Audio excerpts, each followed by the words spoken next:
Bonjour à tous, je suis bien content de vous voir ce matin. On va continuer notre série sur 10 choses que nous voulons apprendre concernant les Mormons. 10 choses à apprendre sur l'Église de Jésus-Christ des saints des derniers jours. Et la dernière fois, on a appris concernant la perspective mormone sur la personne de Dieu, concernant leurs croyances particulières et souvent anti-bibliques concernant la divinité. Quant au Dieu décrit dans la Bible, parce qu'il parle du Père céleste décrit dans la Bible, mais il rajoute des myriades d'autres dieux à ce Père céleste. Cette semaine, les scientifiques ont estimé, ils ont publié ça, qu'ils estiment qu'il y a 1000 milliards de galaxies dans l'univers qu'on est capable de voir. 1000 milliards de galaxies, pas 1000 milliards d'étoiles ou 1000 milliards de planètes ou d'astres, 1000 milliards de galaxies comme la Voie lactée. Donc, il y aurait énormément de créations qu'on ne peut même pas voir et on ne peut même pas tâter en tant qu'être humain dans notre expérience normale. Puis là, pensez aux Mormons qui croient que tout à travers cet univers-là, il y a des planètes habitées comme la nôtre. Et que même la matière de ces planètes-là n'est pas comparable à tous les dieux qui existent dans l'univers. Donc, une plénitude de dieux, une myriade de divinités, et la Bible nous dit qu'il n'y a qu'un seul Dieu. Donc, ils ont rajouté cela dans leurs croyances concernant Dieu. Maintenant, ils ont dit d'autres choses. Est-ce que vous vous rappelez, concernant la personne de Dieu, d'autres choses qui sont anti-bibliques dans l'enseignement des Mormons? Oui, Jessica? Oui, que Dieu était humain dans ce processus d'évolution-là. Il avait une chair semblable comme la nôtre. D'ailleurs, notre Père céleste a encore une chair comme la nôtre. Donc, ils enseignent que comme Dieu est, nous pouvons le devenir, et comme nous sommes, Dieu a déjà été. Donc, il y a ce processus-là qui peut nous transformer pour devenir des dieux. Maintenant, ce matin, j'aimerais qu'on puisse regarder ce que les Mormons croient concernant la personne de Jésus. Concernant Jésus-Christ, concernant le Christ lui-même, par cette question-là, les Mormons enseignent-ils la vérité concernant Jésus? Les Mormons enseignent-ils la vérité concernant Jésus? Est-ce qu'ils sont en accord avec ce que Jésus a dit lui-même concernant sa personne, son identité et sa relation avec le Père céleste? Est-ce qu'ils sont en accord avec ce que les disciples de Christ ont dit concernant leur Sauveur et leur Seigneur? J'aimerais tout de suite vous dire que non, pas du tout. Ils disent des choses bien, bien farfelues concernant la personne de Christ. En fait, ils présentent un autre Christ que celui que les chrétiens adorent et suivent. Ils présentent une autre personne que ceux que les enfants de Dieu veulent suivre dans leur vie. J'aimerais vous dire ce matin, on devrait être un peu choqués de cela. On devrait être chagriné qu'il y a toutes ces erreurs-là qui sont propagées. Puis encore une fois, l'Église mormone est sur tous les continents. Il s'appelle l'Église de Jésus-Christ des saints des derniers jours. Et ils ont une grande influence sur la pensée des gens. Et ils répandent une fausse idée concernant Jésus lui-même. Puis ce n'est pas le temps d'avoir de l'apathie en tant que chrétien. Ce n'est pas le temps pour de la neutralité, pour être tolérant et insoucieux, comme étaient les Corinthiens. Paul le dit aux Corinthiens dans 2 Corinthiens, chapitre 11, il dit « Toutefois, de même que le serpent séduisit Ève par sa ruse, je crains que vos pensées... » Ça, c'est un grand combat, n'est-ce pas, nos pensées, d'avoir la pensée de Christ, de penser bibliquement. Mais il dit que vos pensées ne se corrompent et ne se détourne de la simplicité à l'égard de Christ. Qu'est-ce qui est arrivé dans l'Église de Corinthe? Paul l'explique. Si quelqu'un vient vous prêcher un autre Jésus que celui que nous avons prêché, ou si vous recevez un autre esprit que celui que vous avez reçu, ou un autre évangile que celui que vous avez embrassé, vous le supportez fort bien. Qu'est-ce que ça dérange, les Corinthiens auraient dit? Qu'est-ce que ça fait si quelqu'un rentre avec de l'erreur, si quelqu'un n'est pas attaché à la saine doctrine? Puis ils avaient une apathie, ils n'avaient pas de désir de combattre pour la foi qui a été transmise une fois pour toutes. Ils ne voulaient pas se lever en tant qu'assemblée et dire « Wow, c'est assez! » On ne doit pas tolérer de tels enseignements. Vous savez, c'est une marque des sectes de présenter un autre Christ.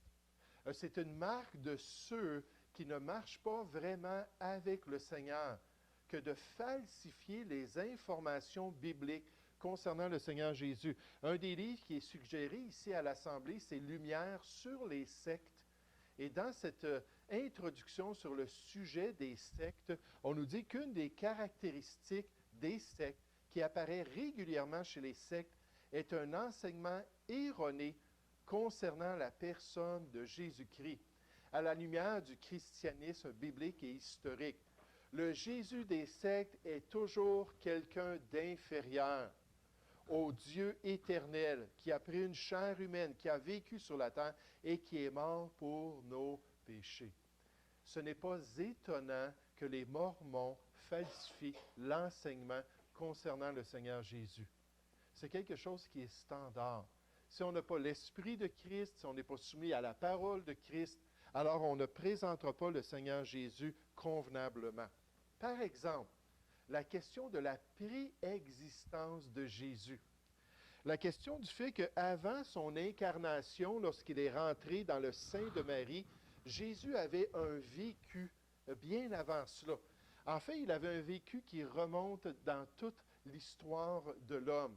La Bible nous dit dans Michée 5 au verset 2, en parlant du Messie qui allait venir, on nous dit « Et toi, Bethléem Ephrata, petite entre les milliers de Juda, de toi sortira pour moi celui qui dominera sur Israël. » Donc, le Messie qui devait venir est prophétisé par le prophète Michée. Là, il dit qu'il va avoir un rôle dans l'histoire humaine et dans l'histoire d'Israël. Mais on le décrit en disant dont l'origine remonte aux temps anciens, aux jours de l'éternité. Ça n'a pas débuté en l'an 0, on sait que c'est probablement en l'an -4 de notre ère, la venue du Seigneur Jésus et son existence.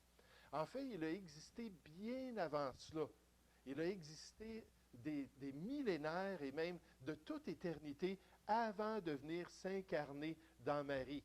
Et c'est pour ça que les chrétiens parlent de la préexistence de Jésus. Jésus a dit concernant lui-même, dans Jean chapitre 8, il leur dit au peuple juif, « Vous êtes d'en bas, moi, je suis d'en haut. » En parlant de sa préexistence, il venait de Dieu lui-même. Il venait du royaume de Dieu. « Vous êtes de ce monde, moi, je ne suis pas de ce monde. C'est pourquoi je vous ai dit que vous mourrez dans vos péchés, car si vous ne croyez pas littéralement ce que je suis, vous mourrez dans vos péchés. » C'est évident que Jésus faisait une grande distinction entre lui et le restant de l'humanité. Du fait qu'il était le Fils de l'homme, mais en réalité, il était aussi le Fils de Dieu. Puis il avait été avec Dieu pendant toute l'éternité passée.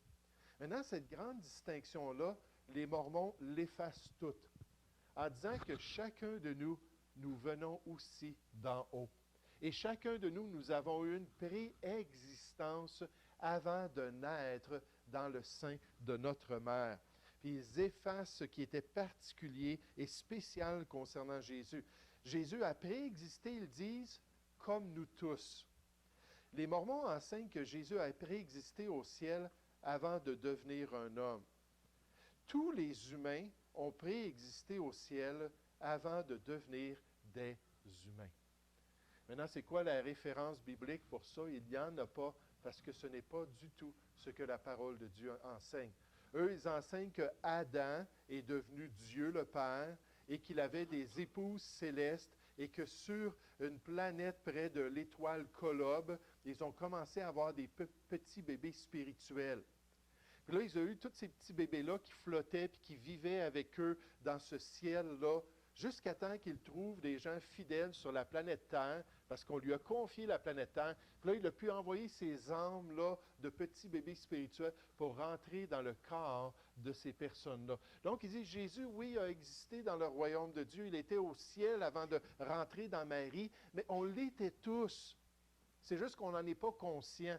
Il faut qu'on nous révèle cette réalité-là. On n'a pas la mémoire de cela. Et pourtant, c'est bien le cas. Nous vivions avec Dieu le Père dans son royaume avant de venir ici. C'est ce que les Mormons enseignent. Oui, Richard? Selon eux, il y a plusieurs planètes, puis Adam envoie sur la Terre juste les restants de la poubelle, parce qu'on c'est pas terrible, vous autres, là. Bien, en fait, il y a plusieurs planètes, mais Adam a reçu la divinité sur seulement la planète Terre. Donc, ils disent qu'il y a une myriade de dieux, mais le seul Dieu qu'on peut vraiment connaître, nous, c'est le Dieu de la planète Terre. C'est pour ça qu'on appelle ça de la monolatrie. La monolatrie, l'idolâtrie avec tous les dieux, mais il y a juste un Dieu qui est pour nous. C'est un peu comme l'islam. Lorsque Mahomet a été à la Mecque, puis il y avait les 360 idoles, au début, il n'a pas attaqué les autres idoles, mais il a choisi l'idole de la lune, Allah, le Dieu, puis il a dit, voici notre Dieu. Donc, on va adorer ce Dieu-là parmi une panoplie de dieux. Et plus tard, nécessairement, il a dit, non, c'est le seul vrai Dieu. Donc, ils enseignent la préexistence de tous les hommes. La seule différence pour eux, c'est que le corps physique de Jésus est venu d'une relation directe entre Dieu le Père et une femme de la planète Terre. Donc Dieu le Père ou Adam, qui était rendu Dieu de la planète Terre, avait fait le bébé Jésus comme un petit bébé spirituel, mais là, il est descendu sur la terre, il a cogné à la porte de Marie, puis il a dit, je dois passer la nuit avec toi.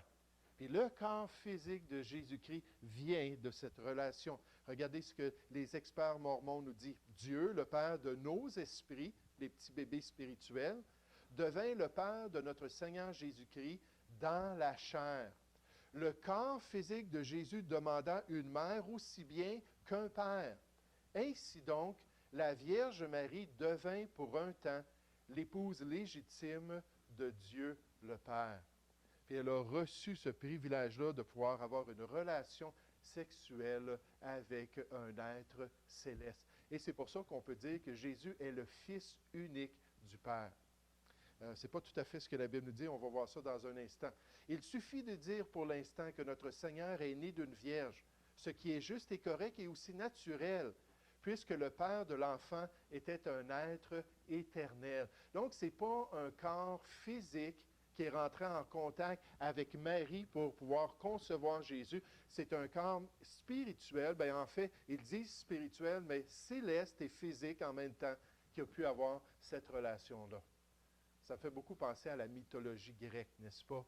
Les dieux qui descendaient parce qu'ils aimaient beaucoup les femmes, puis qui avaient des relations avec des femmes. Puis là, on avait des demi-dieux comme Hercule.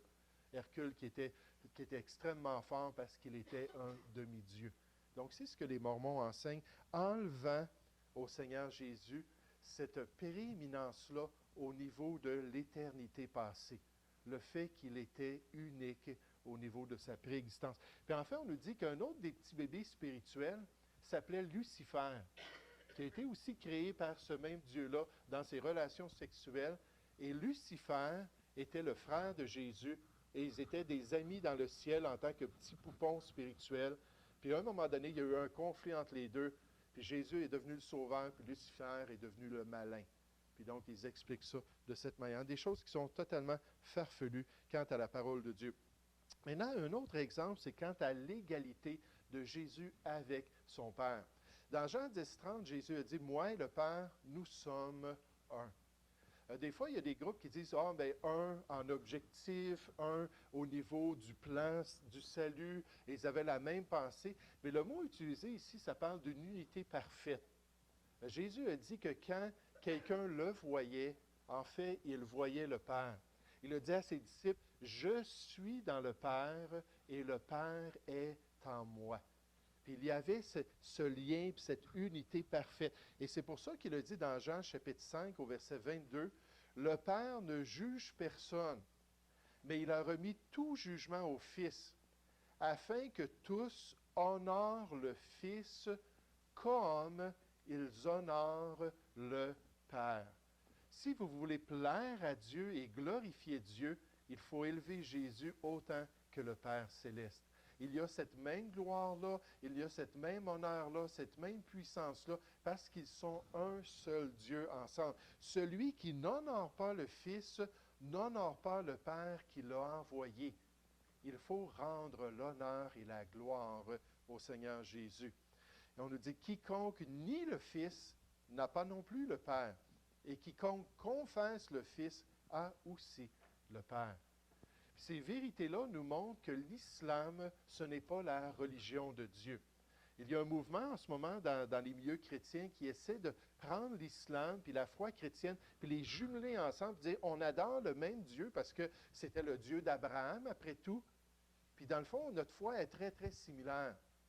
Non, c'est un blasphème de dire que Dieu, dans l'islam, a un fils.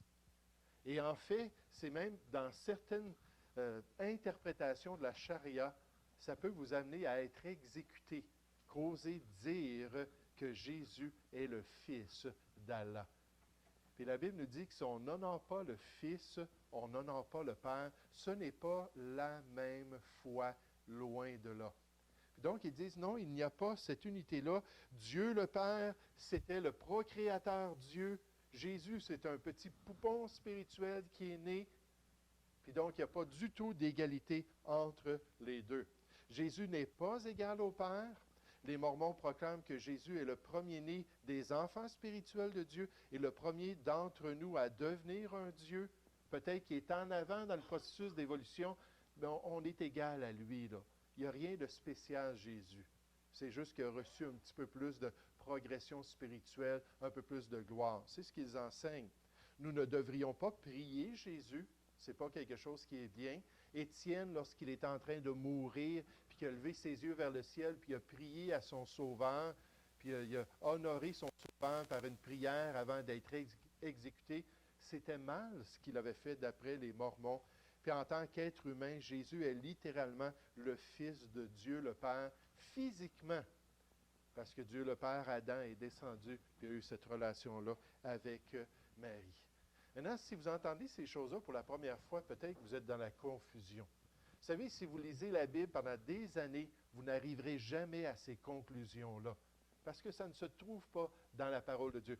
Et c'est pour ça que les Mormons disent qu'ils ont donné le plein évangile de Jésus-Christ, le dernier testament de Christ que les chrétiens n'avaient pas entre leurs mains, et ils ont rajouté toutes sortes de croyances à la foi chrétienne. Dans leur manuel du nouveau disciple, quand quelqu'un accepte le Seigneur, on va essayer de faire des études avec, puis les aider à s'affermir dans la foi. Les Mormons font la même chose. Quand quelqu'un vient à leur sanctuaire, ils vont commencer à les suivre, puis ils vont prendre un manuel de disciple. Puis dans le manuel du disciple, on nous dit, Jésus est la seule personne sur terre à être né d'une mère mortelle et d'un père immortel, qui avait une chair étant capable d'avoir des relations avec cette mère. Regardez rapidement avec moi Matthieu chapitre 1. Matthieu chapitre 1. Pour voir ce que la parole de Dieu nous dit concernant l'incarnation de Christ, sa conception, qui était très particulière. Nécessairement, Jésus, en tant que Fils de l'homme, est unique. Il est le seul qui est venu d'une union spirituelle bien, bien unique. Puis à cause de ça, il est le Fils de Dieu. Mais j'aimerais vous dire, ce n'est pas Adam ou Dieu le Père qui est descendu pour avoir une relation avec Marie, pour pouvoir concevoir Jésus. On nous dit dans Matthieu chapitre 1 au verset 18, « Voici de quelle manière arriva la naissance de Jésus-Christ. Marie, sa mère, ayant été fiancée à Joseph, se trouvant enceinte par la vertu du Saint-Esprit. » Le Saint-Esprit qui a été le créateur du monde qui nous entoure, qui a eu un rôle dans toute l'œuvre créatrice, qui a juste étendu sa main sur le sein de Marie pour lui permettre de concevoir sans la semence d'un homme. C'était totalement surnaturel. Quand Marie a appris ça dans Luc chapitre 1, elle a dit, comment est-ce que ça peut se produire? Puis là, on a dit, le Saint-Esprit viendra sur toi et la puissance du Très-Haut te couvrira de son ombre. C'est pourquoi l'enfant qui naîtra de toi sera appelé le Fils de Dieu. Pas parce qu'il y a un homme qui a cogné à ta porte et a dit, je suis Adam, on a besoin de passer la nuit ensemble. De toute manière, Marie n'aurait pas accepté cela en tant que juive. Mais donc, elle se trouva enceinte par la vertu du Saint-Esprit avant qu'ils aient habité ensemble.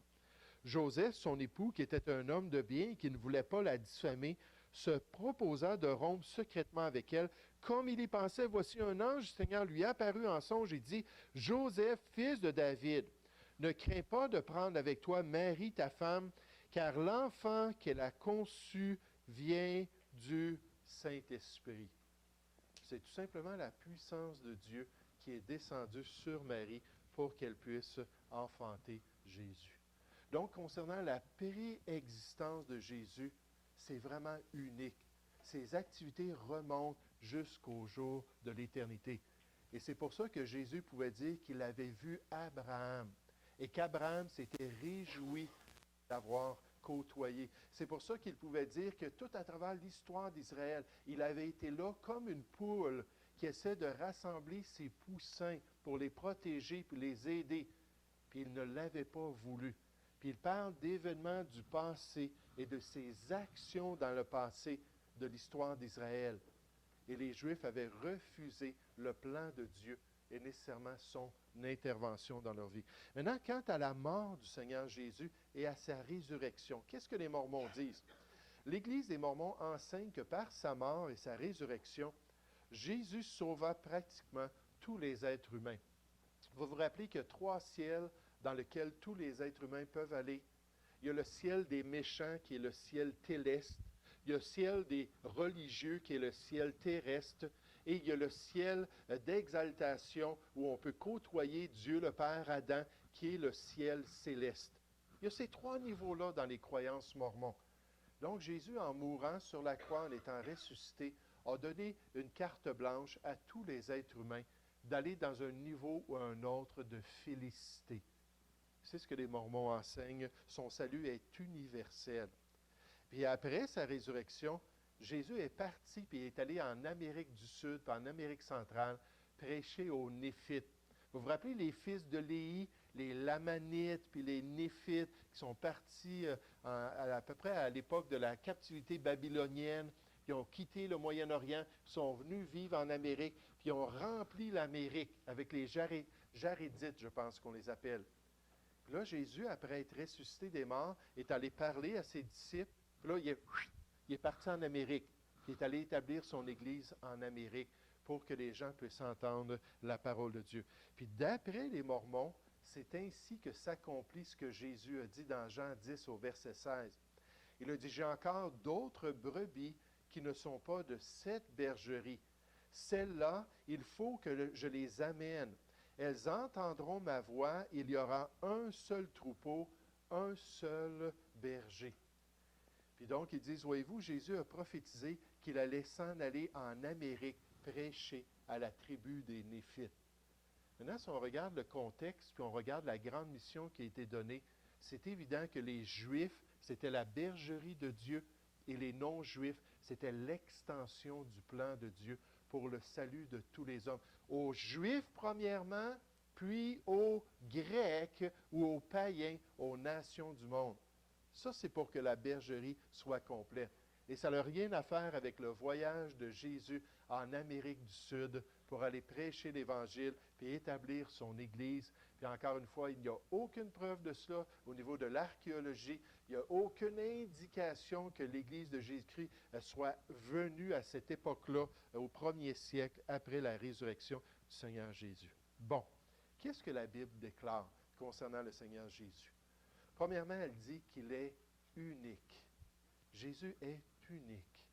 Il est vraiment exceptionnel et qu'on devrait l'aimer, qu'on devrait voir ça comme un privilège de pouvoir le côtoyer, de pouvoir lui parler, de pouvoir marcher avec lui, de pouvoir faire partie de ses disciples, de pouvoir venir à son Église qu'il a établie, de pouvoir prêcher son Évangile.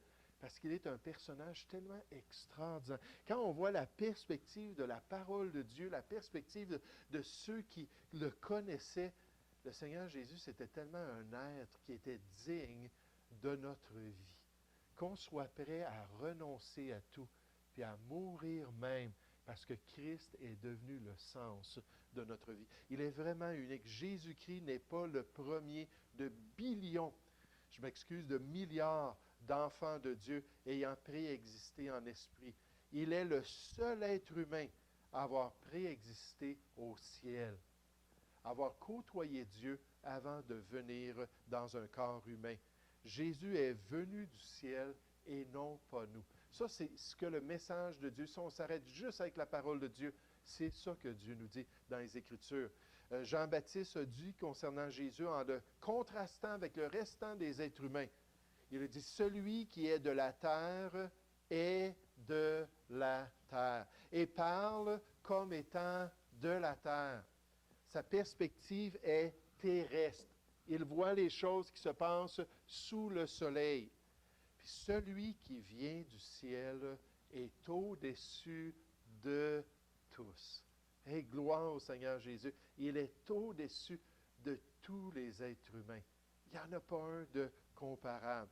Jésus est notre Dieu et notre Sauveur. Ce n'est pas juste un autre petit poupon spirituel, là. Il est totalement différent de nous. Puisqu'il est Dieu, nous pouvons adresser nos prières à Jésus. Puis on a des exemples dans le Nouveau Testament. Jésus n'est pas né d'une union sexuelle, mais fut conçu par le Saint-Esprit de Dieu.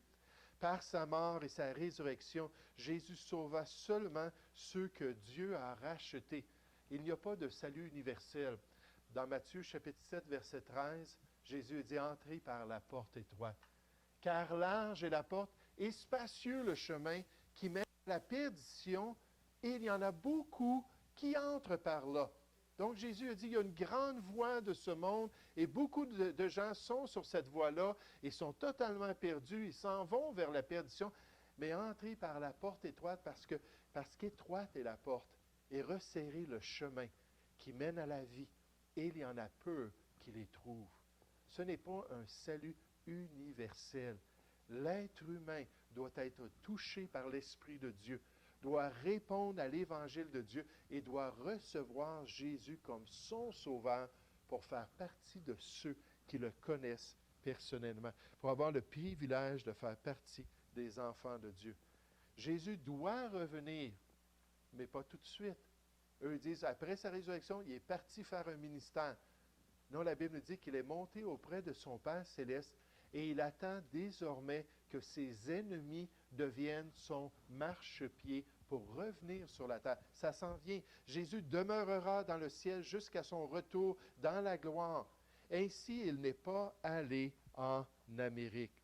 C'est tout simplement une croyance qui n'est pas biblique. Vous savez, les Mormons disent qu'ils croient. C'est leur première déclaration de foi dans le Père, le Fils et le Saint-Esprit. Mais ils annoncent que ce sont trois dieux. Ça, on appelle ça le trithéisme. La Bible enseigne la triunité de Dieu, ce qu'on appelle la trinité de Dieu. La doctrine biblique de la Trinité mentionne qu'il y a un seul vrai Dieu, existant éternellement dans les trois personnes du Père, du Fils et du Saint-Esprit. Un seul Dieu en trois personnes. Le fameux Elohim pluriel de l'Ancien Testament, qui est un seul Dieu avec une manifestation de trois personnes particulières. Une mère au ciel, les Mormons croient qu'en plus d'avoir un Père au ciel, tous les humains et tous les esprits ont aussi une mère au ciel. Vous savez, vous pouvez regarder les deux testaments, examiner tous les versets de la Bible, et il y en a pas mal. Je pense que c'est 32 000 quelques versets dans la Bible. 12 000 chapitres, 32 000 versets. Dans la version anglophone, 775 000 mots. En français, ça doit être beaucoup plus. Ça prend beaucoup plus pour exprimer les choses.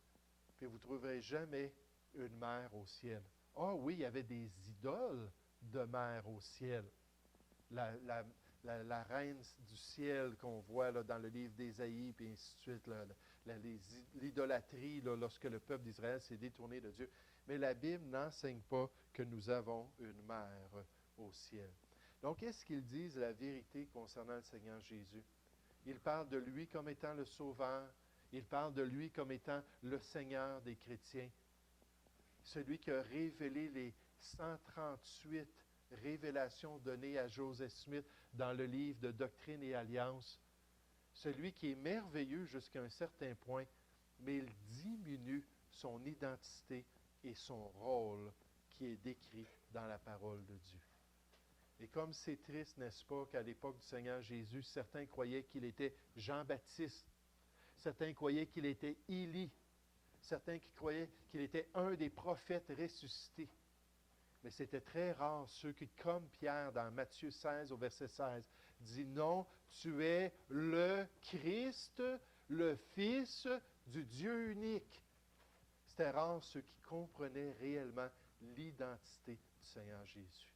Et ça devrait faire partie des enfants de Dieu. Une conviction concernant sa personne, concernant son rôle dans notre vie. Oui, il est notre frère, la Bible nous dit, mais pas parce qu'on est tous des petits poupons spirituels. Il est notre frère par adoption, par la grâce de Dieu. Et on devrait l'honorer et l'aimer et croire en lui. Donc, la semaine prochaine, on continue avec un 8e point concernant les enseignements des Mormons. Mais retenons cela, qu'il y aura des faux Christ qui vont être propagés à travers les nations. Et c'est une marque des sectes et aussi des derniers temps. Donc, on s'arrête ce matin avec cela.